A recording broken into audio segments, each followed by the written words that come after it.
शायद आलमी सिर्फ मजहब के आधार पर विरोध हो रहा है एमयू में, क्या आप ये मानती हैं जो बात हमारे दर्शक शिवपूजन जी बोल रहे हैं?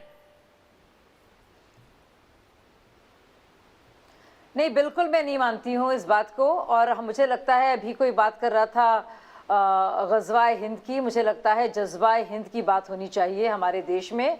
और मुझे लगता है बहुत ही फ़ख्र की बात है कि अलीगढ़ मुस्लिम यूनिवर्सिटी, मेरे घर के कई लोगों ने वहाँ पे पढ़ाई लिखाई की, और एक ऐसे इंसान के लिए, सर सैयद अहमद ख़ान के लिए, सर सैयद अहमद के लिए, जिन्होंने इतना शानदार काम किया है, जिन्होंने पथ प्रशस्त किया है हज़ारों लाखों ना सिर्फ मुसलमानों का बल्कि हमारे हिंदू भाई बहनों का भी साथ में। और पहली बार जिन्होंने आधुनिक ज्ञान की बात की, उन्होंने ट्रेडिशन की बात भी की, मॉडर्निटी की बात भी की, उन्होंने अरबी शिक्षा की भी बात की, उन्होंने अंग्रेज़ी शिक्षा की भी बात की। उन्होंने बताया कितना ज़रूरी है किसी भी कौम को आगे बढ़ने के लिए तालीम का हथियार को इस्तेमाल करना, और तालीम उनके लिए सबसे ज़्यादा ज़रूरी एक ऐसा प्रावधान था जिसको वो चाहते थे वो सब जगह जाए। और वो रोशन ख्याली और जो मशाल जो उन्होंने जलाई है उसकी लौ देखिए आप, कि आज इतनी ज़्यादा लोग जो हैं निकल कर उन सारे छोटे छोटे कस्बों से दूर गल्फ़ अमेरिका कहाँ जाकर इंजीनियर्स और डॉक्टर्स की तरह बनकर पूरे देश का नाम ऊँचा कर रहे हैं।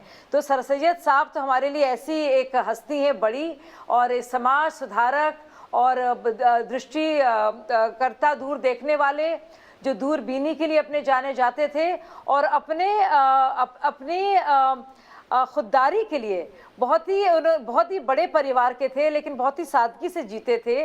और शिक्षा का प्रसार सिर्फ और सिर्फ तालीम, और तालीम जिस तरह से आपको आगे ले जा सकती है, कोई और नहीं ले जा सकती कोई चीज़, उसकी बात करते थे। और कहते थे कि सबको इस्लाम का चेहरा ना दिखाओ, लेकिन वो चेहरा बनो जो इस्लाम का है, जिसका मतलब है कि आप जो है सहनशील हों, आप जो है। लेकिन शाजिया आपकी बातें बिल्कुल सही है, लेकिन मैं आपसे एक काउंटर सवाल ये भी करना चाहता हूं, फिर क्यों एएमयू को आज इस्लाम के चेहरे के तौर पर उसके ही छात्र प्रमोट करने में लगे हैं? ये गलती कहां से आ गई? जो बेसिक थॉट था उसी के खिलाफ। बिल्कुल, और खुद देखिए, खुद बाकायदा सर सैयद साहब ने बात की थी हिकमत अमली की, यानी कि एक स्ट्रैटेजी की, एक प्लान ऑफ एक्शन की। अब ये कौन लोग हैं जो कह रहे हैं कि आपके देश का वजीर आज़म आ रहा है आपके पास एक बहुत ही ज़रूरी एड्रेस के लिए, सालों साल बाद, कितने दशकों के बाद? ये तो आपके लिए बहुत फ़ख्र की बात होनी चाहिए। ये तो अगर ज़रा सी भी हिकमत अमली होती तो आप इतने मौके पर अपनी बात रखते और रूबरू होते अपने प्रधानमंत्री से।